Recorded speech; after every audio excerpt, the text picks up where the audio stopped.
On March 10, 1959, Tibetans in Tibet rose up against the Chinese occupation of their homeland, demanding the right to preserve their culture, religion, and way of life. The protests, which began in the capital city of Tibet, Lhasa, were met with violent repression by the Chinese government. Thousands of Tibetans lost their lives in the struggle for freedom that day. While the uprising was suppressed, it marked the beginning of a long and ongoing fight for Tibet's independence and the preservation of Tibetan identity. Tibetan Uprising Day is not just a day of remembrance, but a day to raise awareness about the ongoing issues facing Tibetans today.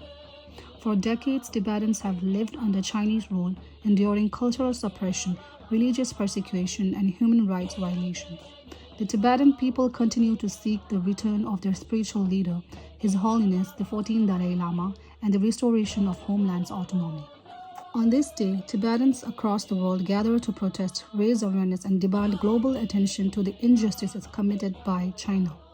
These protests may take place in various forms, rallies, demonstrations, and campaigns where Tibetans call for justice, freedom, and the recognition of Tibet's rightful status as a distinct and sovereign nation.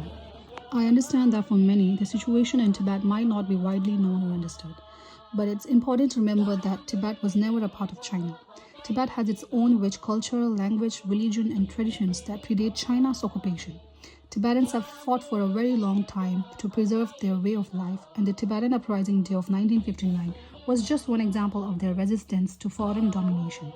The fight for Tibet's freedom is not just about politics, it's about human rights, the preservation of culture, and the protection of spiritual freedom. Tibetans have a deep, centuries-old connection to their land, and they are fighting to ensure that future generations can continue to live in Tibet with their unique culture intact. Today, I'm sharing this speech with you not only to inform you about Tibetan Uprising Day, but also to inspire you to stand in solidarity with Tibetans in their struggle for freedom. Whether you are aware of the situation or not, we all have a role to play in ensuring that the voices of those who are suffering under oppression are heard. Let's support the cause of Tibetans everywhere, because Tibet was never a part of China.